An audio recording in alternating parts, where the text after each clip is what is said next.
Good evening, everyone. Good evening, and welcome to our event, Travel, Flying and the Climate Crisis. A big welcome to everybody who's joining us here in the room at the University of Exeter. My name's Anna Hughes. I'm the Director of Flight Free UK. And welcome as well to everybody who's joining us from their home location online. Flight Free UK is a charity, and our remit is to inform people of the climate impact of aviation and to encourage them to travel without flying. So this event is part of that. Really pleased to welcome some local speakers to share their expertise. We'll start with Stewart, Barr and Ewan Woodley from the university. We've got Sarah Finch coming up after that, then James Dyke and Vipul Patel, and then I will finish off giving some information about how to travel without flying. So first of all, we're going to hear from Stewart and Ewan specifically about academic flying. Thanks, guys. Okay, right. Thank you very much, Anna, and for the introduction, and thank you for the invitation to speak today. My name's Stewart Barr. I'm an academic in the geography department. I'm a social scientist, and my field of research is behaviour change, particularly relevant for tonight. Most of my work is about trying to reduce the impact of flying from tourism, so trying to reduce the carbon emissions associated with tourist travel. And I'll hand over to my colleague, Ewan. Yes, hi everyone, and thanks again for coming this evening. I'm again an academic in geography, and my research interest, my research in education is all about trying to understand meaningful transitions towards sustainability in higher education. So I'm particularly interested in how we do that through an environmental social science framework. So what we're going to do in this short presentation is give you an overview on some of the work that we've made that we're really proud of in terms of making that transition, making meaningful differences. And it's to give you a context of that work within travel within academia more widely. So two key points on this first slide. You can read most of the points yourself. The first one is that travel within higher education is very diverse and it's very complex. So we've got everything here from student travel, so commuting, international student study placements, right the way through to staff travel to conferences, which I'm sure you're aware is a really embedded part of academic practice. The second really important point here is that the globalization agenda, as you can see on the top right there, is a really important part of higher education. And as you can imagine, that brings into contest desire for global partnerships with an increasing desire for environmentally sustainable practices as well. Sure. Yeah, so as Ewan highlighted on the previous slide, if we think about the kind of model for higher education, the business model, a lot of that is focused on an internationalization agenda. And what that means, of course, is if students are flying to the university or coming here to study, or students are going out for years abroad, or there are recruitment trips, obviously, at the moment, most of those are done by air. And as you can see from the slide here, we've been undertaking quite a lot of research to try and understand the factors that seem to influence the amount of flying and why it's so challenging to reduce the amount of flights within the higher education system. So these are some publications. If you want to look at the QR code, you can. For those in the room, we've brought just a couple of printouts. If you can't click on the QR code on your phone, it may be difficult because there's quite a lot on there. But these give an overview of what the kind of academic studies in this area say. And I just wanted to pull a few things kind of out of that. The first one I think is worth recognizing is that in academia, there is a lot of status associated with traveling to exotic places, to do fieldwork research, to go to conferences and to workshops. So actually traveling by air mobility for academics is part of an identity. It's seen as a positive professional identity component. And therefore, secondly, it's seen as being very crucial to an academic's career development. Going to international conferences, saying on your CV that you've been to those conferences, going and doing research in exotic international locations is seen as a positive, identifiable part of your professional identity. Thirdly, it's often been the case that certainly Ewan and I have been told very frequently, well, we have to have long-haul field courses on programs like geography in the subject that we're both in, because that's how we recruit students. And students won't come if we don't run these long-haul by air field courses. And that's something I hear an awful lot when I go around talking to other geography departments. And the final one, I suppose, in most universities, like most big organizations at the moment, is the booking systems, the incentives are all set up on the assumption that you will fly. So most travel booking systems, as a member of staff, if you go on, the first thing you will see is which airport are you traveling from, which airport are you traveling to.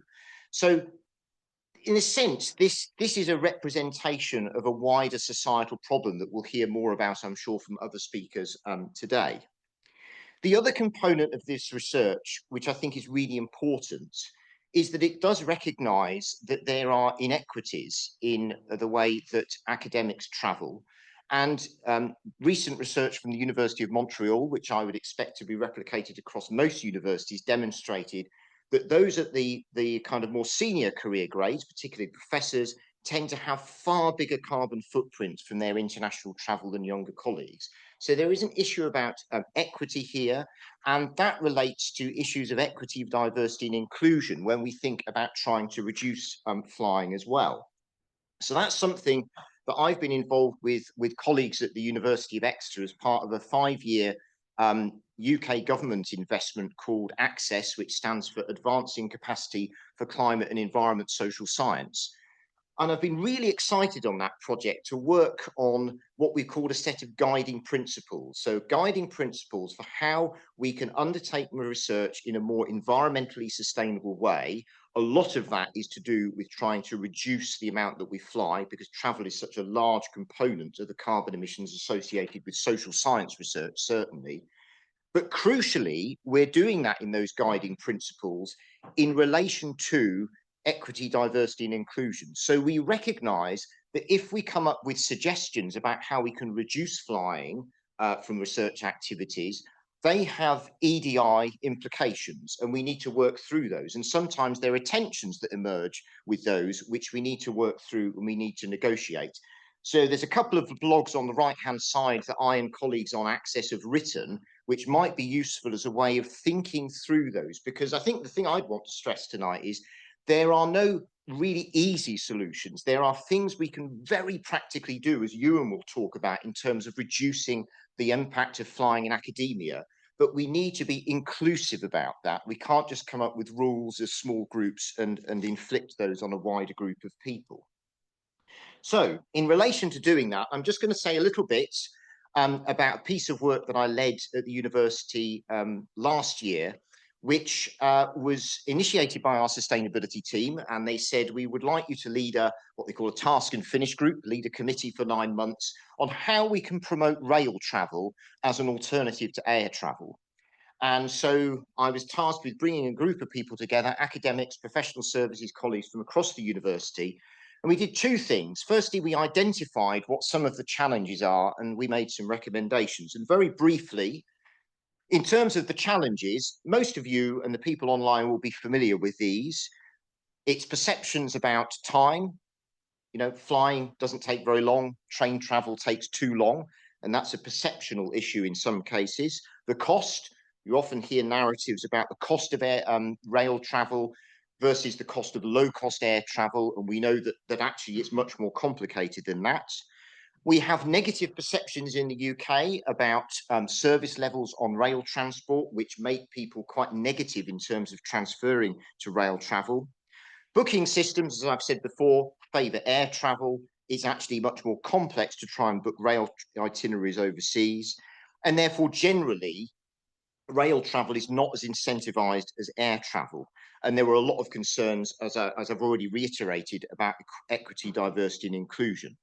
So what we did in this report, which we put back to the university, was came up with some very practical recommendations about how they could change policies, procedures, booking systems, and so on. And I'm pleased to say the university is now set up what they call a travel project, which is looking at this whole scope of how we do travel at the university based on that report. And as I hand over to you, and based on a report that Ewan's been leading on field courses as well.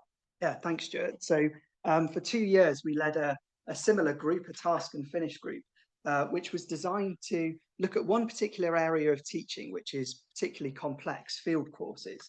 And as Stewart's already said, the travel associated with field courses can be very carbon intensive. That group brought together staff from across the university to try and better understand some of these big contestations around how we move towards more sustainable travel. Two really important points here. The first one is that we're very fortunate to work in an institution that's been very supportive of low carbon travel and has actually enabled us to actually experiment, as I'll talk about in a second. But secondly, the really important point here is that it requires a lot of time, a lot of patience, and a lot of, I think, motivation to actually navigate the complexities of low carbon travel, particularly the complexities of group bookings and actually turning an aspiration into reality.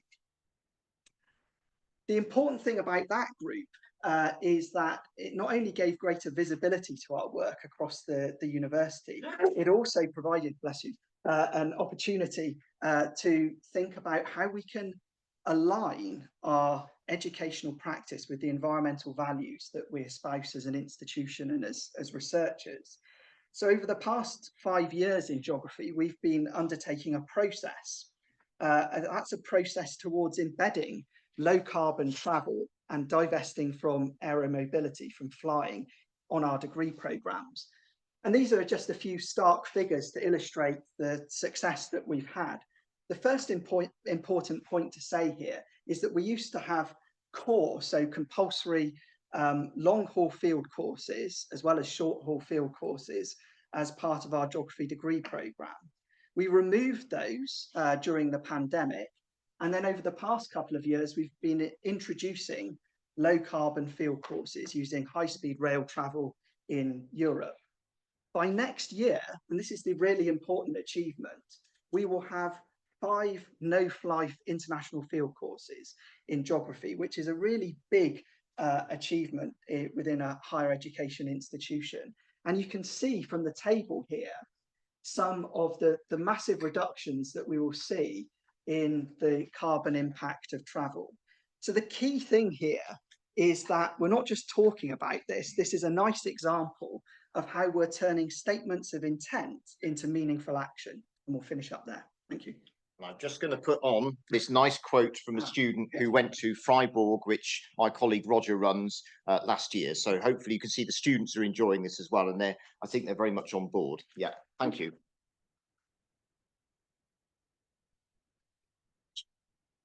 Hi, so I'm Sarah Finch, and taking a bit of a sidetrack from the main purpose of this evening. Mostly we're talking about reducing demand for flying, so reducing our own flying and institutional flying at the university, reducing flying in our workplaces, etc. I'm actually going to talk a bit about reducing the supply of flying, that is stopping airport expansions. How do we stop airports expanding, and specifically, are there legal routes to doing that? So this is just what ones I know about. I'm not saying they're the only ones, but to the best of my knowledge, there are 5 airports that in the UK that currently have permission to expand, 3 that have live applications, and 1 which is being encouraged by the government to apply, Heathrow. So all of these expansions, I mean, some of them are new runways, some of them are longer runways, some of them are more terminal buildings, etc. They're all about more flights, more people flying, more carbon being burnt. And to be clear, this is nearly all about leisure flying. Business travel is, I think, 18% of flights, and it's on a long-term decline. So the purpose of expanding all these airports is so that more people can go on holiday, or the same people probably can go on holiday overseas more often. And if we need to stop our own flying, but we also need to stop airports expanding. And are there legal routes to doing this? There have been attempts. Some of those, so at least from these, I know Southampton and Manston City all had people made attempts, sort of legal cases to try to stop those being permitted and failed. There's no guarantees with court action, but I'm probably more optimistic than most people because I did win a big climate case last year. It wasn't on aviation, it was on oil production. I called for a judicial review of planning permission for expansion of an oil site in Surrey, where I lived at the time. And my case was that Surrey County Council permitting that expansion of that oil site in order to produce oil for 20 years was illegal because the council, when they made the decision, they didn't look at the full climate impact. So specifically the emissions that would be that would arise when the oil to be produced was burned. It seemed like a very simple case to me and the Wheeled Action Group, the group that I brought it on behalf of, but it went took nearly 5 years working its way up through the legal system. We had 4 hearings, lost every time, but each time got permission to appeal to the next stage. And then finally, last June, the Supreme Court ruled, they agreed with me, and they said environmental impact assessment, which is embedded into our planning system, it does have to cover all of the downstream and upstream environmental impacts of the development that's being considered. So that was a huge win, and it's had ramifications since then, particularly in fossil fuels. So the first new coal mine that was going to be built in 30 years, that was quashed. The Rosebank oil field, you've probably heard of, the biggest undeveloped oil field in the North Sea, that has had its planning permission quashed as well. And also there have been tentative moves in other areas such as road building, industrial agriculture and aviation. So sorry, that's really a dull slide, but it's quite important. The Gatwick Airport in Sussex, they want to not exactly build a new runway, they want to move their emergency runway 12 meters to the north so that they can use it at the same time as they use their main runway. Currently, they can't use them both at the same time, so they can only use one. They want to use 2 runways all the time and massively increase the number of flights and the people flying. There's also plans to sort of widen the A23 road where it goes past the airport, other things. And so there was a public inquiry underway into these plans, all sorts of stakeholders and people giving their views on whether or not these plans should be allowed. And then when it was more or less come to a conclusion, the Supreme Court ruled in my case. And the planning inspector, like, this changes things, went back to Gatwick Airport, back to everybody who'd made submissions up to that point and said, oh, please, can we now have your views on the Finch judgment, as it's called? The judgment shares its name with me. And so as a result of that, the planning inspectorate of Gatwick then acknowledged, okay, yeah, we do have to include all of the emissions in our assessment. So from all the flights going out and all the flights coming in, increase the amount of carbon that they were sort of taking responsibility for. And the planning inspectorate, as a result, said, well, okay, well, this is no longer could be considered compatible with our national climate policies and the aviation national policy statement. Therefore, we recommend refusing this application from Gatwick on those grounds, on the greenhouse gas emissions grounds, and also other grounds. But bizarrely, they gave the government, or they gave Gatwick a kind of get-out clause. So they said, well, instead of permitting this that they've asked for, well, why don't you give them another planning permission that's a bit different? And it included things like increasing the proportion of passengers that have to arrive by public transport, increasing the area over which the noise won't be above a certain decibel level, etc. So the government has now gone back to Gatwick to say, can you meet all these new conditions, which Gatwick has already said it doesn't want to do. But none of that addresses the greenhouse gases. So when it comes back for decision making in the autumn, and the Transport Minister has said she's minded to approve it, but if she does so, it's going to be unlawful. The Planning Inspectorate have told her that. So it will be wide open for legal challenge. And I know of at least 2 groups that are geared up to do that. So what's next? Okay, so a bit of a jump. So how do planning decisions get made? So environmental impact assessment means that they have to know what they're going to permit, but then it's the job of the decision maker to look at all of the relevant policies to see whether they comply. So in the UK, the relevant policy for climate, or one of them, is the carbon budgets.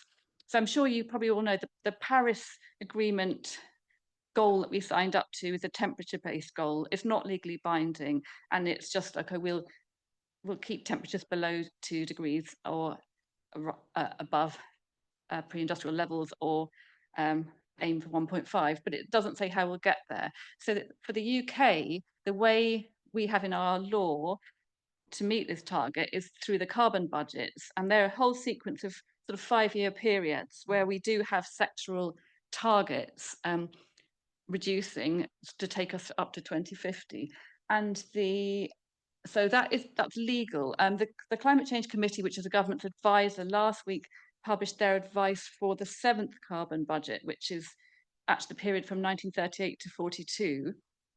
And so it had sectoral targets for all the sectors, including aviation. And they do see an increase in people flying. I think, yeah, I won't say the percentage because I'll probably get it wrong, but yeah, they seem to say, oh, it's okay, aviation can expand, we can have more flights because we'll be having things like sustainable aviation fuels and carbon removal from the atmosphere, etc. So we can have more flights with lower carbon emissions. Very optimistic. And I think people were disappointed to see it doesn't actually say we can't expand any airports, which the Climate Change Committee had previously said, but they've sort of dropped that bit of advice. So they're relying on technological improvements, meaning that flights are less carbon intensive and we can have more of them. But that is a sort of policy context in which these decisions about airports will have to be made.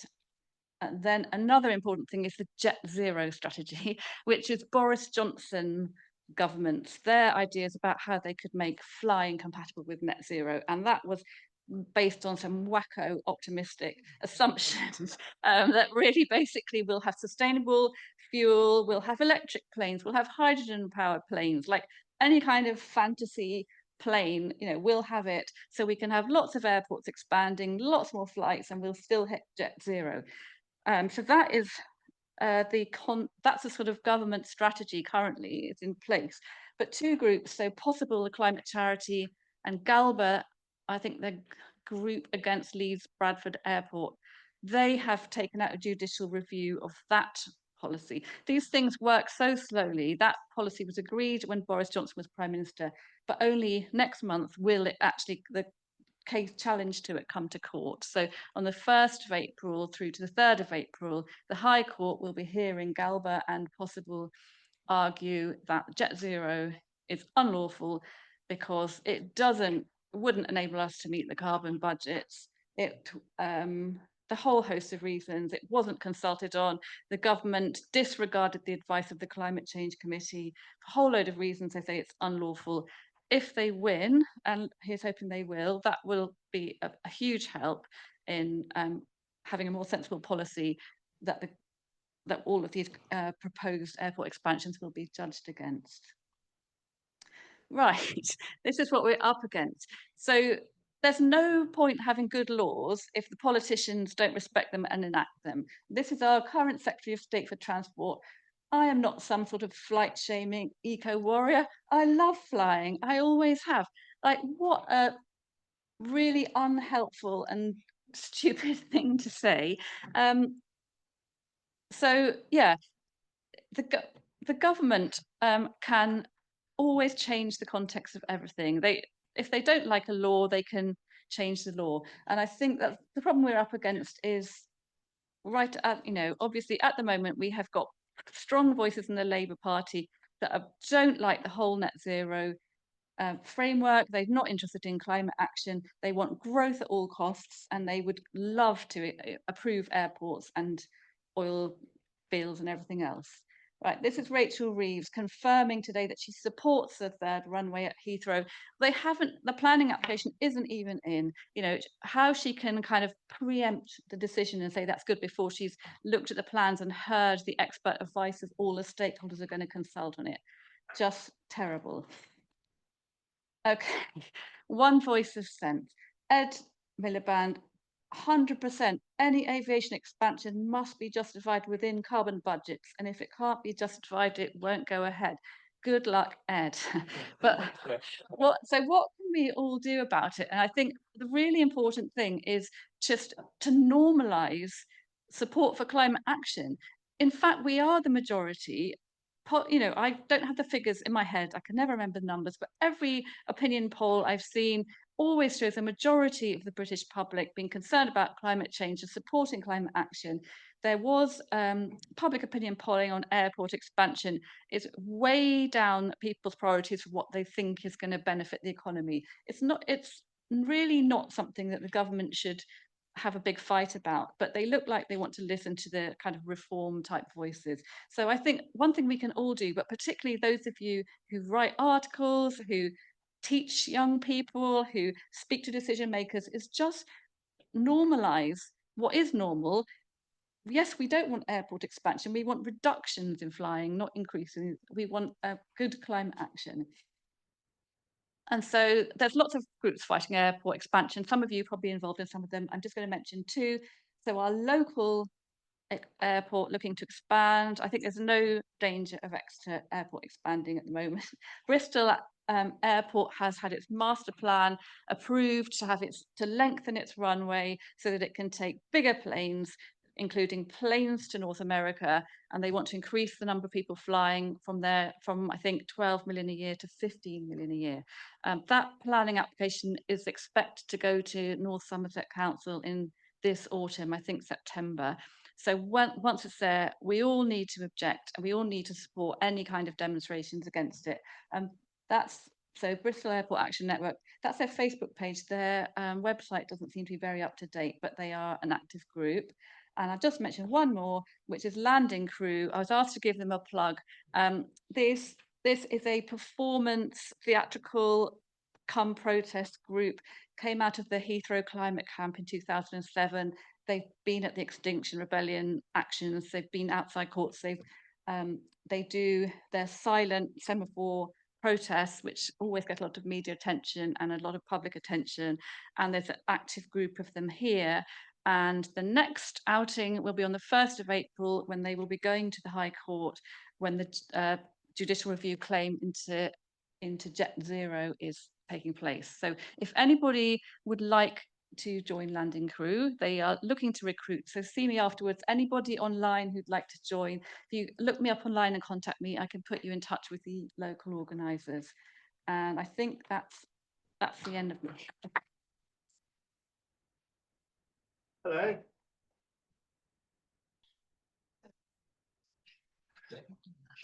So Jimmy Carr's in the Great Hall apparently this evening. That's why everybody is on campus. There haven't been many jokes this evening, but we've heard one already. Jet Zero. That's a great one-liner because it is nonsense. And I want to talk about how the promises of increased aviation without increasing climate impacts are a dangerous myth or a flight of fancy. So let's remind ourselves while we're here. The job that we've got is to stop our dangerous interference in the Earth's climate. Since 2015, that's been understood to limit warming to well below 2 degrees Celsius pre-industrial periods. And since 21, well below, I think it's now being agreed as 1.5. We must keep warming to 1.5 degrees Celsius, 1.5 to stay alive. Unfortunately, the Earth system continues to respond to our radiative forcing. 2024 was the first calendar year in which global surface temperatures average was exceeding 1.5. In fact, if you look at the Berkeley data set, it was over 1.6 degrees Celsius.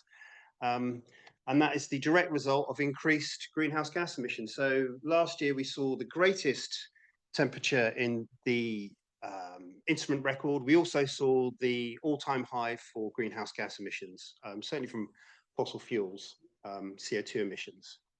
So right at the point where we're meant to be slowing down, we're going faster than ever. So what does 1.5 mean now? So we need to remember the Paris Agreement, which we are all parties of,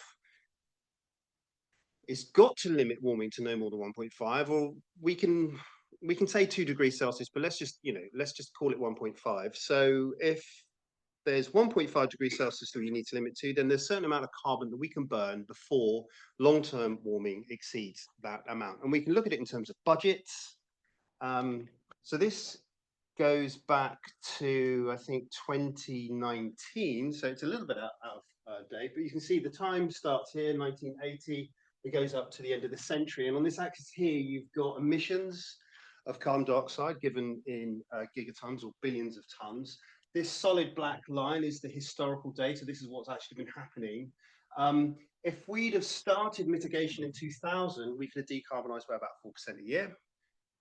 That's significant, but you can imagine how the global industrialised societies might be able to do it. Starting in 2019 require monumental rates. And then you come to a point in time when basically you're just going to use up that budget. As we have been continuing to emit carbon dioxide, that budget has been getting smaller and smaller. So basically the line is becoming more and more severe. There's about 250 billion tonnes left of. Can you be more close to the microphone? There's about 250 billion tonnes of carbon left for the 1.5 budget with a 50% chance. So basically it's a flip of a coin, right? So we're looking about less than 5 years, that carbon budget is gone, right? And once it's gone, there's really no prospects of us coming back. Now, the argument that aviation is something special or interesting when it comes to carbon budgets is not a new one. Back in 2015, when the international community was proposing that we're going to rapidly decarbonize, the argument was, well, look, we can't expect all industries to get to net zero by the middle of the century. Things like aviation is going to be hard to decarbonize, right? So the industry initially said, well, no, don't worry, because you've got a thing called sustainable aviation fuels. BP was heavily invested in sustainable aviation fuels. Exxon, Shell, there was some research in this university on sustainable aviation fuels. And basically, we've seen that funding and that interest in enthusiasm disappear over the preceding years because it essentially doesn't work. You can't get the energetics to work. This notion that you can have large amounts of sustainable aviation fuel being generated so that you could support even current levels of aviation is just not true. There is no getting away from the fact that if you put large amounts of large-bodied aircraft into the air in order to fly millions of people around, you're going to produce significant emissions, right?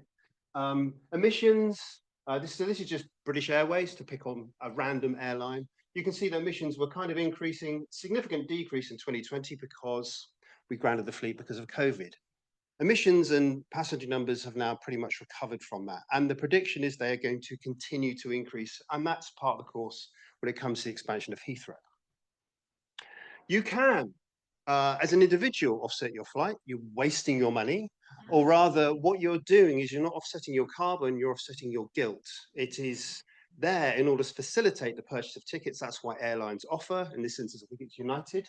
Yeah, United offers you the opportunity to offset the carbon from your plane ticket in order to facilitate you buying the plane ticket.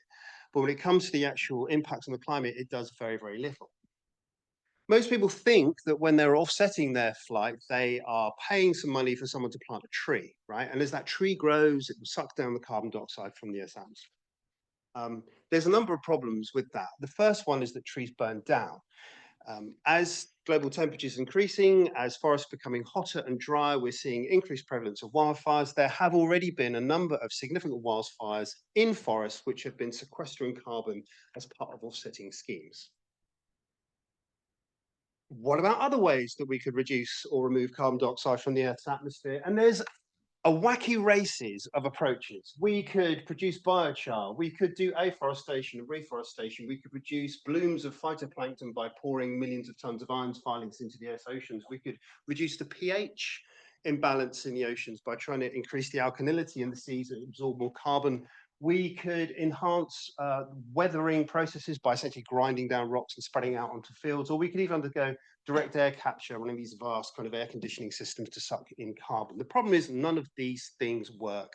And if you try and scale them anything like the amount that we would need, they would consume vast amounts of land, vast amounts of water, vast amounts of resources and energy. It's not going to work. I'll just give you one specific example, right? Here we've got Shell, Chevron, Exxon, Equinor, Santos. These are cumulative emissions, okay, from 2016 to 2021. And this is how much carbon dioxide those companies captured through carbon capture storage or utilization storage. It is a constant talking point by the fossil fuel companies and increasingly aviation that don't worry, we can just take that carbon out of the air. When you look at all the pilot programs, they all suffer overruns, they're all too expensive, they're not going to work. That doesn't mean that it's deadened or impacted the enthusiasm for the purchase of carbon removal. Here we can see the sum of tons purchased is going up significantly. So this isn't just aviation, this is across all industries. But when you actually look at sums delivered, there's still not really any activity in terms of our abilities to take carbon dioxide from the atmosphere. So we've been looking at there removals and storage of CO2. If you're going to plane, you're going to emit carbon dioxide, let's just take it out of the atmosphere. But when it comes to offsets, most offsets are not through removals, they're essentially avoided emissions. For example, RED+. And I'm just going to end my small section talking about these things. Avoided emissions. Did you know a significant income stream for Tesla are carbon credits? Tesla each year, in terms of thousands of millions of dollars, so we're talking about $1.7 billion in 2023 Tesla earned by selling carbon credits to other automotive manufacturers on the basis of, well, because we've sold an electric car, somebody is now going to be producing lower emissions because they're not driving an internal combustion engine. It's that kind of way of producing carbon credits and then sharing them, which is the heart of the problem when it comes to avoided emissions. So most carbon offsets that you buy are essentially avoided emissions. You are paying for somebody to not destroy a forest. And the idea is that in the absence of you giving me money to protect this forest, I'm going to cut it down, or there's going to be some other kind of destructive practice. Therefore, that $10, $50, $100 that you're buying is essentially buying a future world in that the carbon in those trees has not been cut down. It hasn't actually removed any carbon from the atmosphere. It's putting us on a path to an alternative world where there might be less carbon in the atmosphere otherwise. Of course, the problem is with that is that there was never any risk to those forests in the first place. Investigative reporting led by The Guardian, but also other organizations, has found that one of the big schemes, for example, Vera, 90% of the avoided emissions carbon credits they produce are worthless because the forests were never at any risk anyway. You've got pull quotes such as, the vast majority of environmental projects most frequently used to offset greenhouse gas emissions appears to have fundamental failing. Suggesting they cannot be relied upon to cut planet heating emissions according to new analysis. It's getting so bad that the EU is actually beginning to invoke kind of consumer protection or advertising laws to stop companies say that you can offset emissions this way. And then to conclude, on the basis of these problems that we've got with offsetting, we, another task and finish group in university, have advised our community, our university, that basically we've got to stop using offsets for anything, including aviation. And essentially, we found no evidence that can make any meaningful contribution to get to net zero, probably ineffective, and it's actually, at worst, a dangerous distraction from what we need to do, which is to rapidly decarbonize. So what should we do? Well, we recommend we should exclude carbon offsetting for any plans in university to reach net zero. We should use habitat creation and rewilding as a way of increasing biodiversity rather than think about sucking carbon out of the air. We should use offsetting money and actually redeploy it to accelerate decarbonisation. We should be thinking about insetting, helping our local communities and our suppliers to reduce their greenhouse and climate impacts. And above all, continue to apply a laser-like focus on decarbonisation. Thank you very much.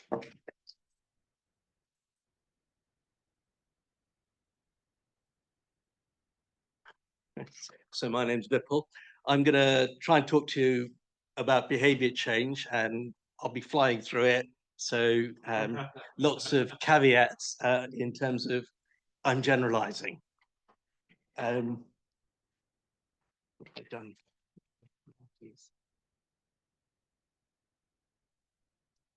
So I could just end here, couldn't I? We could tumble into this rabbit hole of who's responsible. Is it me?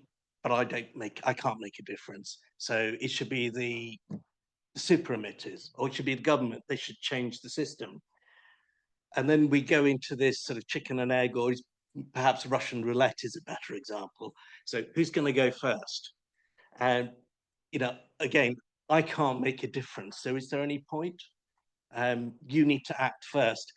But it's a whole game of water battery and othering. And of course, it's none of these things, because it's actually all of them. So it's not, I need to do it and he needs to do it and the government. We all need to act together. But how do we make that happen? And I'm not talking about Trumpism here. We need to understand the facts, and that's really important and informs how we look at it and what the issues are.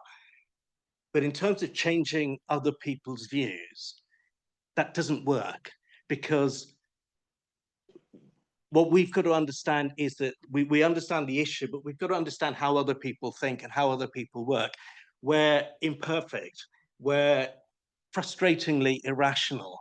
And the thing we've got to understand is that we're actually all on the same journey. So we don't need to scream facts at them. We need to understand that we're all on the same journey. They're just in different places.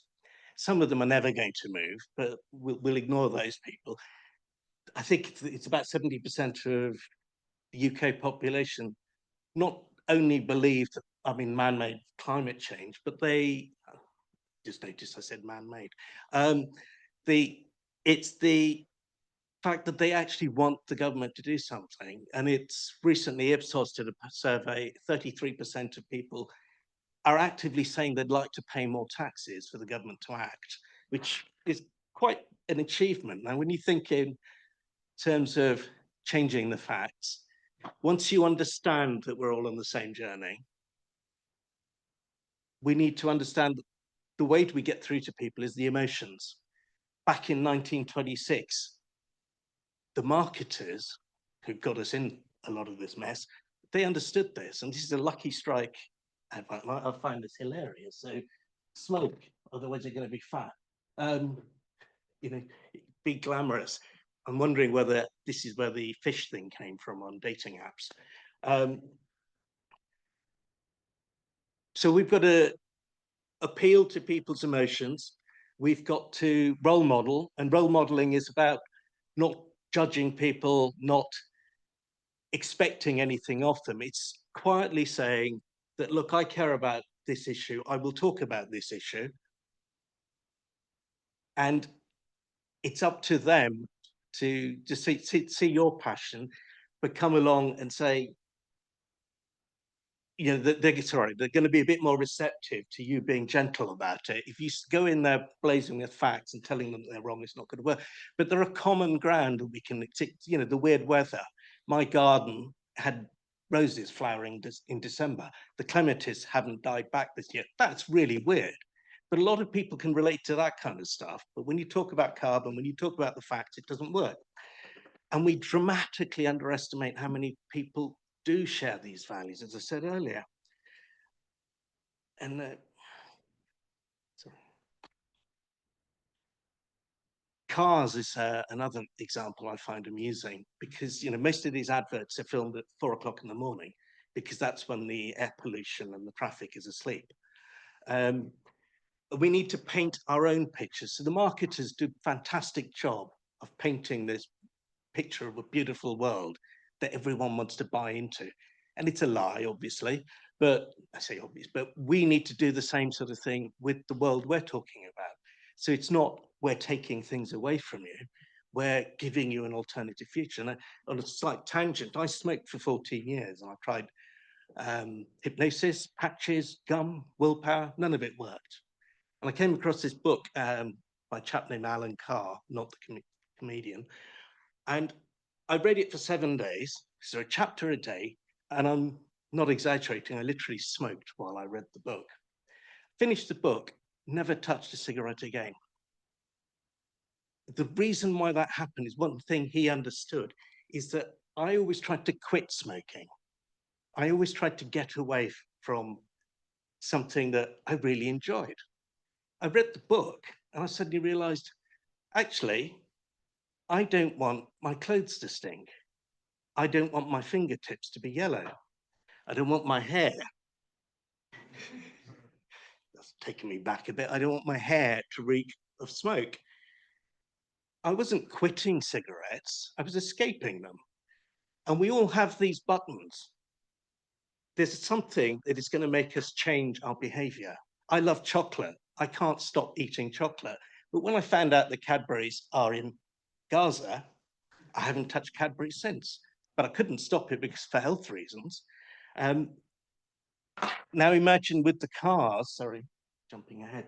With the cars, if you tell the same story, we're not taking away your car. We're not taking away your freedom. We're actually giving you more options because now you can take the car or the bus or the train or cycle or walk. We're saying exactly the same thing in a completely different way, and we're painting that better picture. And then I only just realized earlier on that 1926 was the Lucky Strike advert, when they realized that using the psychology was a really good way of changing behavior. 2025, we've already had this slide before from Sarah, or similar. My English may not be really good, but I don't think that says build airports anywhere. But there's a problem, isn't there? Because there's scientists and then there's politicians. Hello. Obviously, I don't mean our lovely politicians. I mean, oh, can't make the slide work. Our favourite here. A year after that Committee for Climate Change, that statement came out. Now, what I'm taking slightly different. So, what our politicians, and it's a really curious thing, this whole cognitive bias thing. So, we, as the general public, underestimate how many other people feel positively about the changes that we need to make. When you go into elites and elite politicians, you get a completely different thing. You get a false consensus bias because they overestimate the number of people who think like they do. So what is probably happening with this person is that she's in an echo chamber of people who take lots of holidays. She's completely lost touch with us because of the influence she's got. She's got lobbyists and everything. She's got the media. And something that we tend not to appreciate is when we want to make change, quite often it's not the politician who we need to win over. It's the person that the politician fears. And the politicians fear the media. They fear the loss of voters. Now, certainly in the local election, local councils, your politicians are too often swayed by their shouty inboxes. They hear about dog poo and this and that, and they think that's what the world is. So we need to be much better at talking to them about the positive things we want, because if you do this, we'll vote for you. All they tend to hear is, if you do this, we won't vote for you. And it's don't do good things because we won't vote for you. And that worked for residents' associations. When I was in Bath, as soon as we switched the way we campaigned, instead of campaigning for the politicians, we started winning over the residents' associations. We started winning because the politicians feared the residents' associations far more than they feared us. And that moral authority, the quite quiet leadership does work. People you talk to about the changes you're making and the reasons for your making these changes, as long as you're not judgmental or confrontational, it does get through to them. They may not stop flying tomorrow, but in a month's time, they might take a train because actually it might be a lot less hassle. Next week, they might try that vegetarian curry. Tomorrow, they might try the vegan brownie. Go, oh, that was really good. I wasn't expecting that.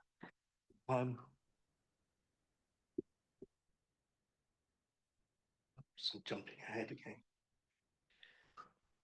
And when you change that vote, things can happen. So over the last couple of years, we've seen a huge change in public perception about climate change, cleaner air, reducing car traffic, all of these things. They've been gradual, slow burn things, but they are happening. And we tend to forget because we don't see enough happening. We think it's not happening, but it is happening. The sewage system took over a century to put in. Abolition of slavery, a century. Suffragette, a century. In the last decade, we've not done enough, but it's phenomenal what we've done since the Paris Agreement in terms of bringing the entire world into this. Yes, this is the biggest problem we've ever had. But when you look at human history, this is absolutely extraordinary what we're achieving. And I've lost a slide now.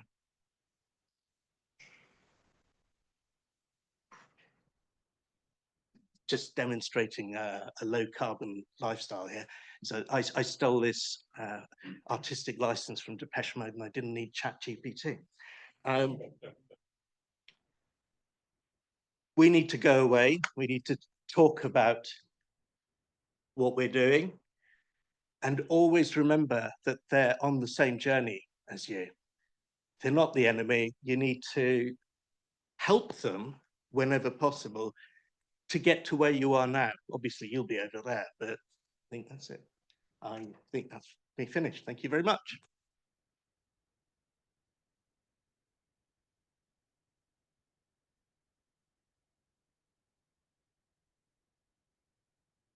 So I'm going to talk for a few minutes about the work of Flight Free UK, which complements everything we've looked at already, which is changing institutions and lobbying government and changing planning laws, all those kinds of things.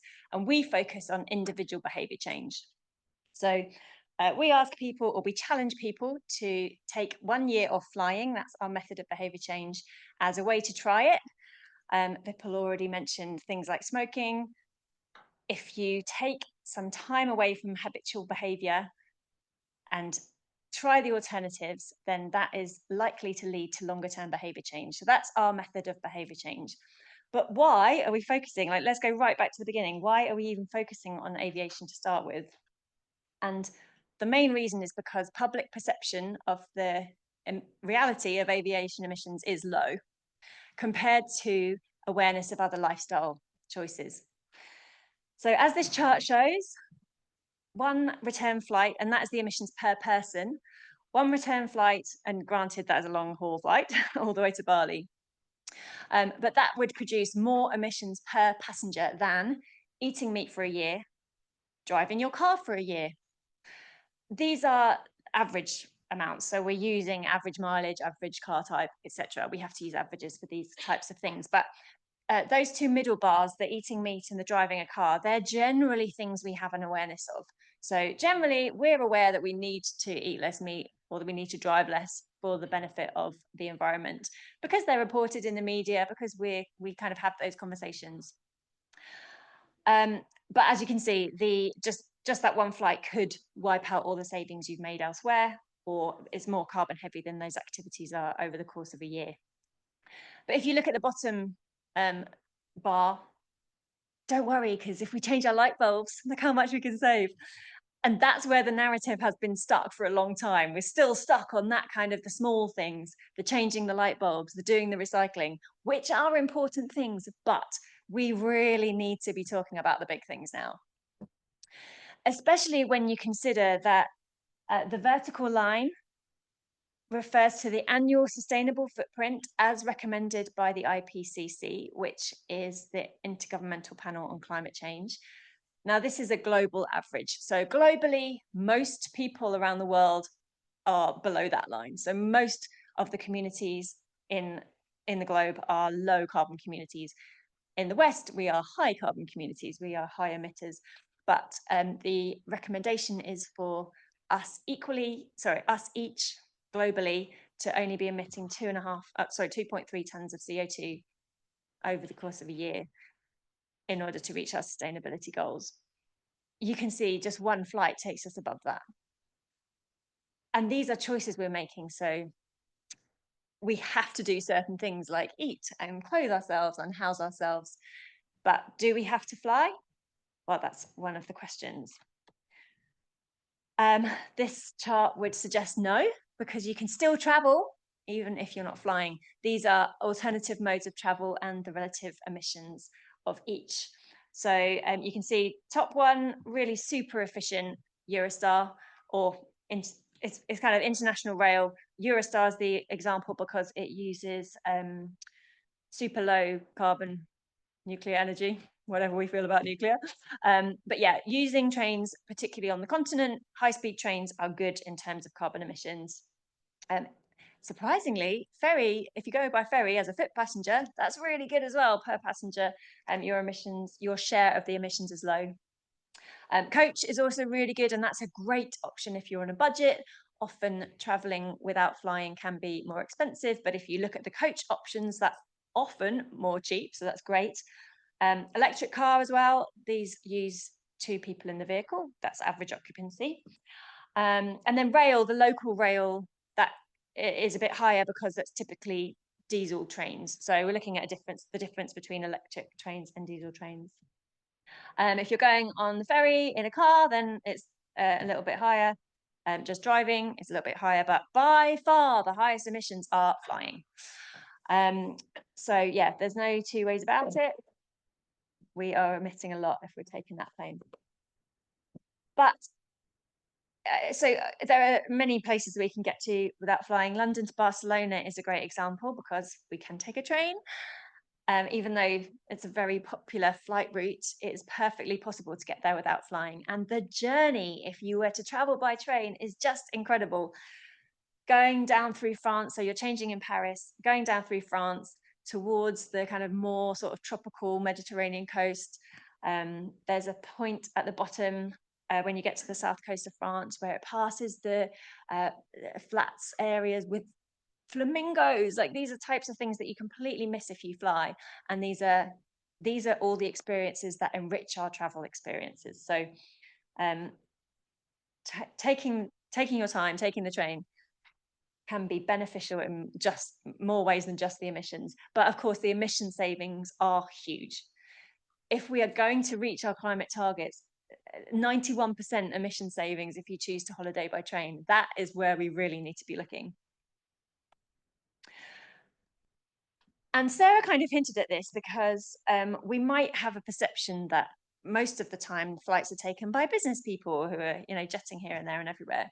I think Sarah quoted 18%, but that might have included domestic flights as well. So this is international flights only from the UK.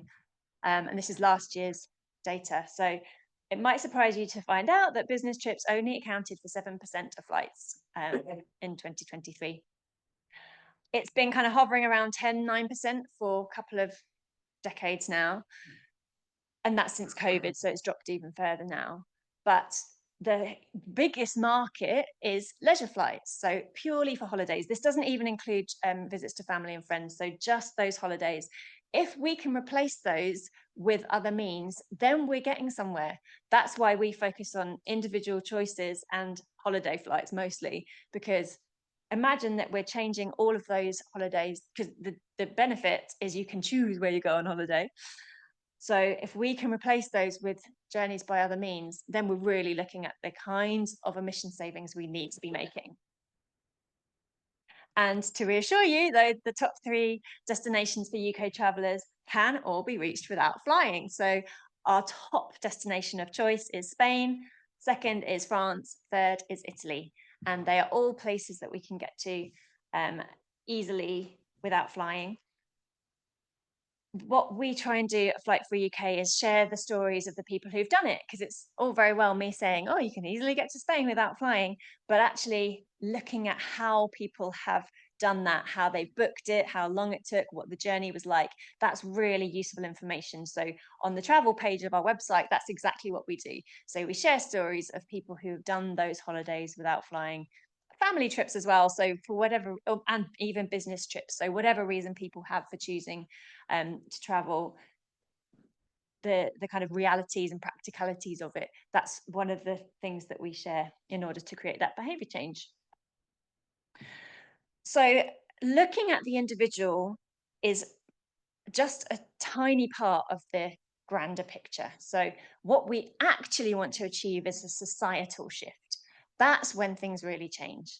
So there's often this argument, should we be focusing on individuals or should we be pushing for system change? Well, they are both two sides of the same coin. They're things that we need to do together. We as individuals are part of the system. If enough of us change, that's when we can influence that system change. Yes, we need the politicians to be putting the right policies in place. And who are they going to respond to? As Vipul has illustrated, the voters, us, the community groups. If we are demonstrating that this is what we want, then that's when industry and governments respond. And we can see that in some changes recently. So there have been, in the last few years, there has been an increase in the options provided for people who don't want to fly. For example, more night trains. There's a couple of extra ferry routes that have been from the UK to the continent. And that is in direct response of individuals choosing not to fly. So we ask people to do that, to take the Flight Free Challenge, which is the 1 year of flying.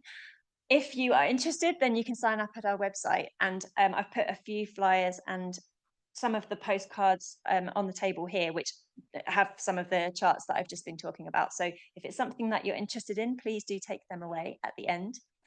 We're going to move on to our question section now, because I'm sure that you have plenty of questions for all of our panelists about anything they spoke about or about the charity and about the work that we do.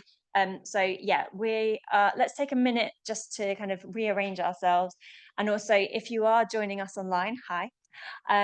It says on the screen, please raise your virtual hand, but we're not going to do that because that's a bit too complicated. So if you can write your question in the chat box, then we will read them out here in the room. So yes, please, if you have a question, then we'll give a couple of minutes for us to get ready, and then we will take your questions, please. So thank you very much.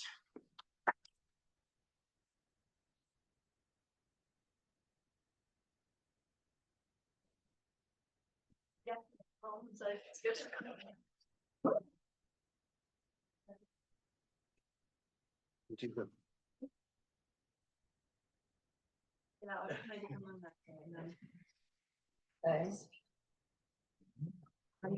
I'm going to have this here.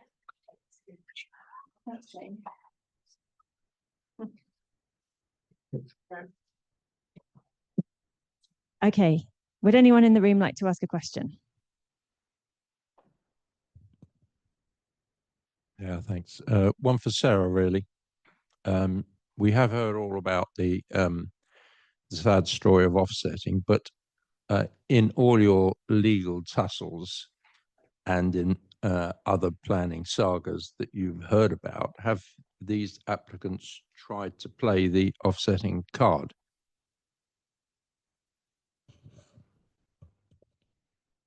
Not in any cases that I know about, but I'm not very expert, and I don't know, not in any of the oil or fossil fuel extraction projects that I know about. No.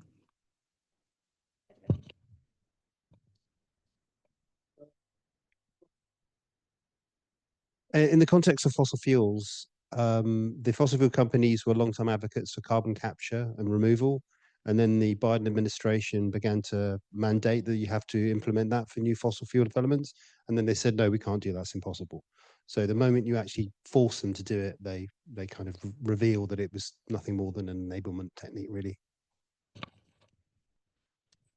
Next question from the room.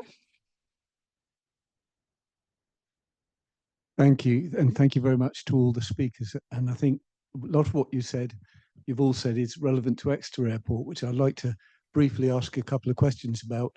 And I'm the Green Party County Councillor for the area where Exeter Airport is. And I'm on record as saying that I think on balance, it'd be better for the economy of Devon if that site was repurposed for other things.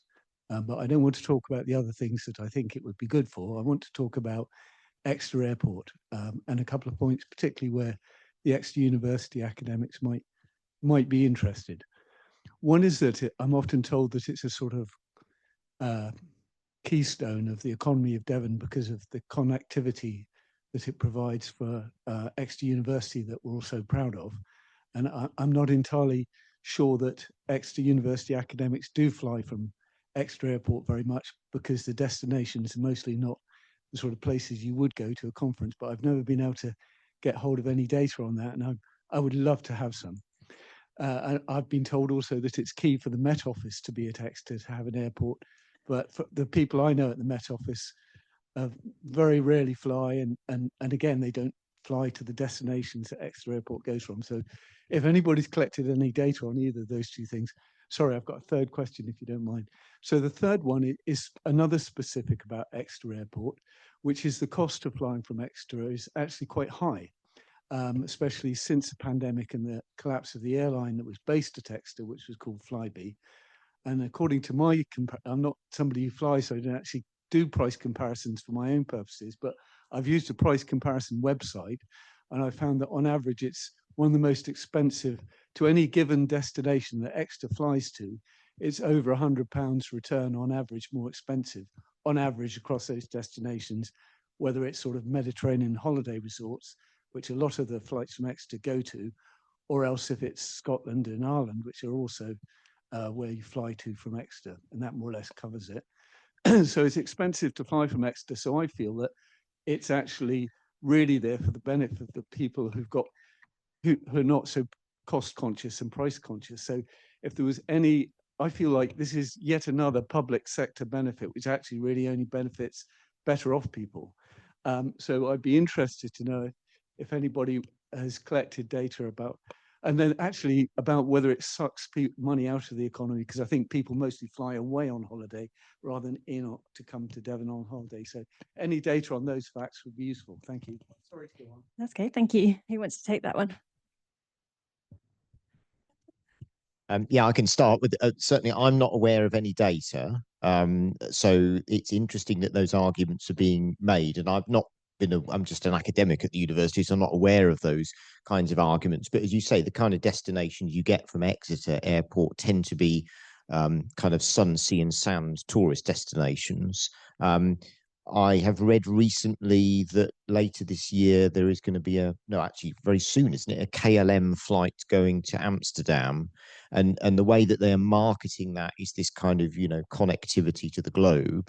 Now, I don't think we could then say that means that lots of academics will necessarily be using those flights, but on the other hand, that is going to offer an opportunity for that. The thing I do know about is that both the Met Office and the university have travel policies where there is a hierarchy of decision making, and the hierarchy, the top of the hierarchy is not to travel if you can fulfill your business needs through digital communications or other types of work. And then it's very clear that flying is the least preferable option. So now all organizations will, you know, the Met Office, I think, has a similar policy. I've spoken to people at the Met Office, and I think they have rules about kind of distances or time that you would have to be traveling before you'd be allowed to fly. But as with all organizations, policies sit there and they're not always adhered to because there are exceptions and so on. So I think that's something that certainly I'm aware of in the university that our new travel project is looking at, which is how can we have more effective policies? Crucially, how can we support people who do need to travel for business needs, can be enabled and supported to travel through low carbon means? So as Anna was saying, you know, one of the things that I'm always talking to people about is the cost of rail travel versus the cost of air travel. And what tends to happen is that people look for the walk-up fare for the train and say, that is ridiculously expensive. And then they look on Ryanair for a point-to-point flight that doesn't include any seat reservations, baggage, travel to and from the airport, and so on. So we're always trying to talk to people about, you know, compare like for like, compare the travel time to the air, all those kinds of things. So a lot of it is about offering support. As Vipul was saying, it's about recognizing people we're all on the journey, and enabling people to have that conversation. Anyway, sorry, I haven't answered your question, I'm afraid, but yeah.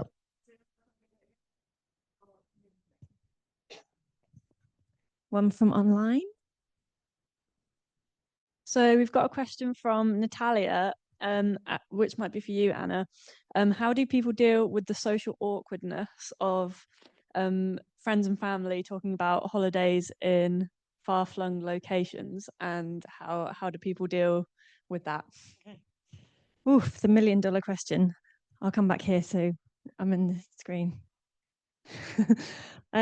Okay, it's extremely difficult to talk about that kind of stuff because, I mean, even I, who work in this every day, find it very difficult. What is important, I think, is what Vipul was talking about, which is not being judgmental. And that's really difficult. What we try to encourage people to do is to focus on the positives of not flying and focus on the options and the potential of it. So if someone in my friendship group were to be talking about a particular journey they'd taken, which I know is possible without flying, I would say, oh, that's somewhere I've been looking at taking the train to, for example, because it could be that that person has never even considered that there is another way to get there. So that's hopefully a low, like it's quite an easy way to get into that conversation, just to say, oh yeah, I'd love to go to that place, and actually you can get the train there, and I looked it up the other day, and it's good to have knowledge of the places you can get to without flying. When it gets harder is when someone's talking about somewhere that you can't easily get to without flying. So that's it, you have to judge what your relationship is like with that person. But there have been people that I've been speaking to that I've said, because that destination requires an aeroplane, have you or would you consider somewhere closer to home? Because then that means you could get there without flying, or however it is. One of the things that's so important, though, and this is the most frustrating part of it, because it's very kind of slowly, but being the change you want to see, which is such a cliche, but it is true. So, and coming back to what Vipul was saying about being that person who does change and then kind of is the sort of beacon amongst your group, it will filter through. And at many times in my life, I've had people say to me, I'm not taking the flight to that destination. See, I do listen to you, kind of thing, because they know I don't, and they know I encourage people not to. And it could be just some well-placed comments or some well-meant phrases, or sending someone an article that shows them how they can get to this place and giving them that practical information. But a lot of the time it does sink through, and you might be quite surprised what happens if you kind of just don't push it too hard. Of course, we're up against it in terms of time, aren't we? So it's sometimes it doesn't feel like we have time to let it happen, but it does happen. It does happen. Any questions from the room? Sorry, just about your point. Isn't this whole narrative of individual action is enough to fix the climate crisis fundamentally flawed? You know, groups like Greenpeace, WWF, Friends of the Earth have been doing this stuff for 40 years with almost no measurable progress. And there's some research by some academics at the university that have sort of confirmed that this behavior change narrative only worked for a very small percentage of the population.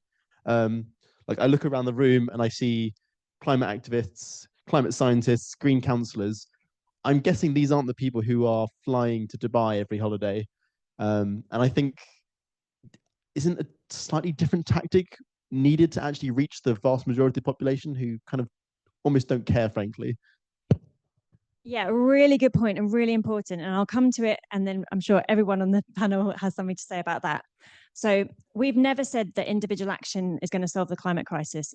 Far from it. It is one small part of everything that we need to happen. It's a really important part, though, and it can be very powerful. So we need to have those measures in place that will make frequent flying so expensive as to be impossible. And that's when taxation comes in. That's government policy. But we also need the bottom-up stuff to demonstrate that, to support that. So we have to have both. We need to have both. And just quickly to your point that the people in this room are not the people who need to hear this message, you're absolutely right. But each of us has our sphere of influence. So we can, like the person online asked, how do we now speak to our friends about this?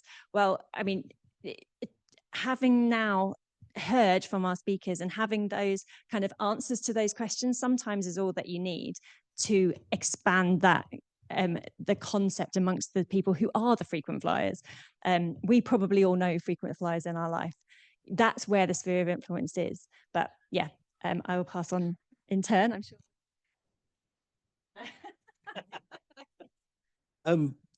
That was essentially the point I was making about it not being one. It's all of the things, and in the political system in particular, it's a problem, because when you look at how the politicians behave, they're behaving in a way. I mean, I'm talking about Westminster, not those people over there. That they will do what they think the electorate will accept for them to get re-elected. If they think the voters might talk about climate change but won't actually make the change, which too often is the case, we're talking about taking climate action, but you're still flying, you're still doing this, that, and the other. So on the one hand, we've got politicians saying, well, actually, this isn't a popular scheme. Transport in terms of cars is a classic example of the public are saying, we want cleaner air, we want this, that, and the other. The moment any sort of measures are put in, and this happened in Exeter, you get a very small, very vocal minority who scare the local politicians into thinking, if we do this, we will get booted out. Because the silent majority was silent. So it's a two-way street. The politicians need to do things to enable us to make changes.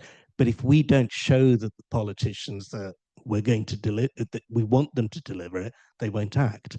So again, it's coming back to, it's not one thing or the other, it's all of those things together. Yeah, just to kind of make the same point, I agree with that, but with a different example. So a lot of my research is, as I said at the beginning, looking at how we can promote no-fly travel for tourism. And we're doing that through working with tour companies, because they are able to leverage a lot of power. So marketing is one of the key things that they're engaged with. And it is about getting this relationship right, about them saying, well, actually, we need to have confidence that there are enough customers that we have that want to make this change. And that's what we as the social researchers can bring, that insight. And actually, then there are enough passionate people who are directors of sustainability in these large tour operators who really want to see a change. And they have a lot of leverage in buying up seats on Eurostar and so on and so forth. So I think it's both of those. It's about getting the consumer insight, which is the individual component, and then it's dealing with the structural issues which tour companies or the UK government, they have power over. So I think that kind of dual insight is really important. Yeah, thanks. I'll give an example, I think, from higher education with the field courses that we were talking about. Back in, I think it was 2018 or 19, we ran a little workshop with students about the potential of removing long-haul field trips. And there was an enormous backlash. You're depriving me of the opportunity to go to exotic places I may never see. And so it's always been there, I think, in the back of our mind when we've been slowly moving towards by rail field courses and making more of a thing about it on open days. Is this what people want? And we don't have a full data set on this, but we've moved from a situation where, I think fearful would be too strong a word, but where we were thinking, oh, is this something that we can market in our degree programs, although we believe it to be ethical, to one where actually it's just become the new norm. So if someone disagrees, they can go to another university, do another degree if they want.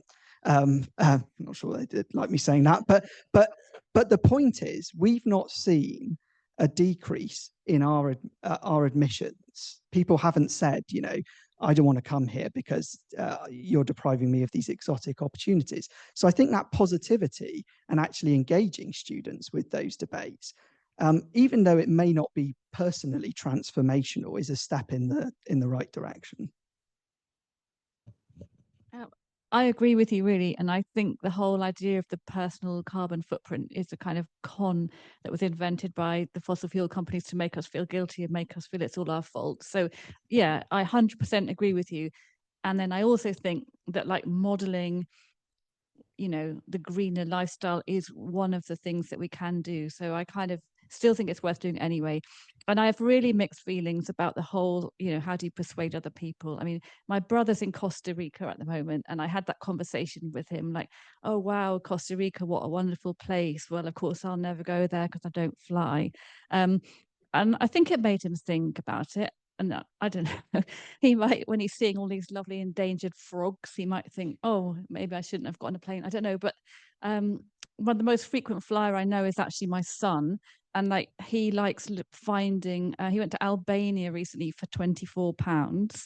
And I think he kind of enjoys the cheapness of it all. I mean, he's actually a really kind of very climate anxious young person who thinks that he won't have a future, and you know, but he meanwhile while there's still a world, he's going to fly around it.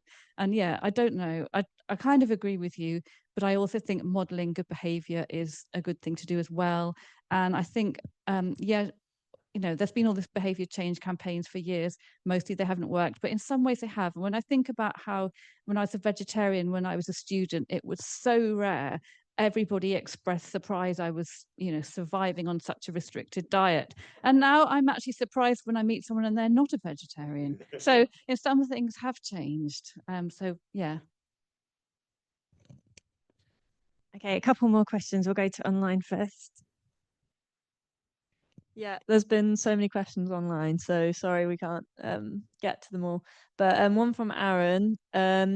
Research shows that climate scientists fly more than any other researchers. Why is that, and what could be done to change it? I'm going to James for that one. It's over to you. Kevin Anderson calls them the climate glitterati. The IPCC doesn't help for sure, but as Ewan and Stewart were talking about earlier, there is this expectation that you do travel as a scientist, as an academic, and climate science is an international community. And for some reason, that's still a community that undertakes a lot of flying. So there are prominent academics who will not be named who fly a lot, and people are quite surprised when they learn about their carbon footprint, given that they might have even been attending workshops and seminars specifically about reducing carbon emissions from transport. That's as diplomatic as you're going to get. And there are also climate scientists who don't fly, which is fantastic as well, like Kevin Anderson, as you just mentioned. Okay, I'm going to go to here and see if we can squeeze in two more.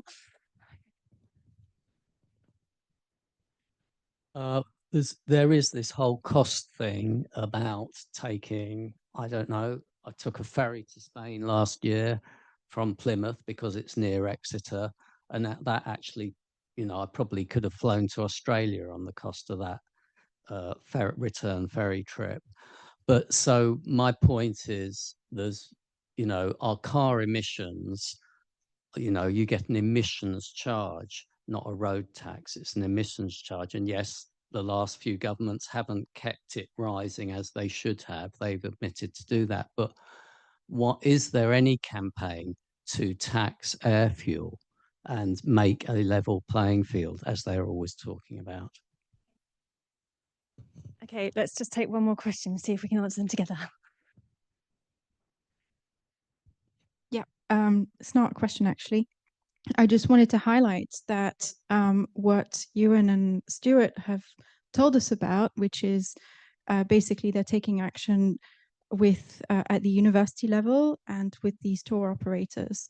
That's systemic action, whereas what Flight Free UK is doing is individual action.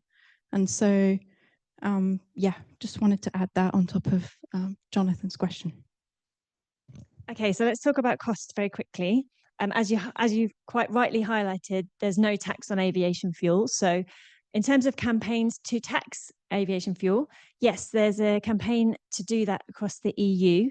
And just to explain very quickly, it's a kind of legal loophole. So at the beginning of the aviation, when the aviation industry was a fledgling industry, there was a blanket decision not to tax the fuel to give the industry a leg up, and that's never been rescinded. We could tax our domestic fuel because the flights land and take off in the same country, and some countries in the EU do that. So the difficulty is you have to have a reciprocal agreement, otherwise airlines would just refuel in the country where there's no tax. So there is talk, and very serious talk from the EU Commission about having a flight tax across the EU, which would be fantastic. Something else though that Ewan mentioned, I think it was, about the cost of travel, which we don't realize. We always think flying is so cheap. And a few years ago I was in Lyon, and I had gone by ferry and train, and my colleague had flown, and he said, because I needed to save money. And I said, how much was your flight? And he said, £55 or wherever it was. And then I said, how much was your journey? And it was over £100. And I'd only spent 85 getting there. So, actually what we need is for airlines to stop doing that whole kind of, you can have a flight for £5 because you never can, and actually include all of it. How we do that, I don't know. Anyone want to add something? I will just say last year, when we had one field course to the Black Forest, which was no fly, and the others within Europe were by air, the Freiburg field course was the cheapest in terms of travel. So I accept that very often it can be more expensive to go by train, but actually through careful planning, advanced purchase ticketing, and taking into account the entire travel from door to door, which is very rarely how people calculate these things, it can be done.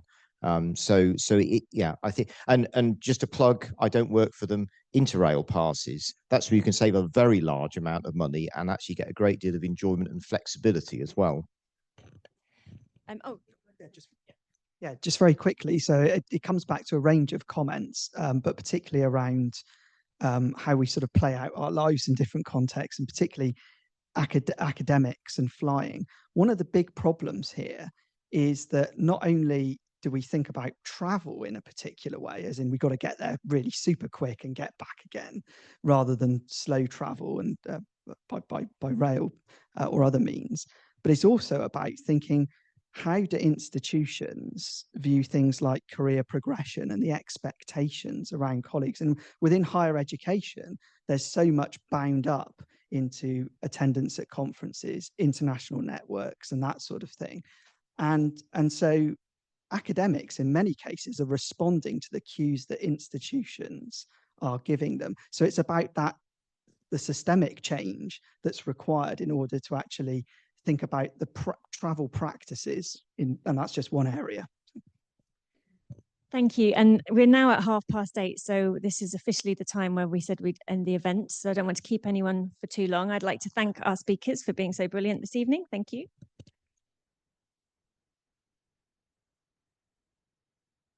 And thank you for your contributions and your questions, and online for joining us.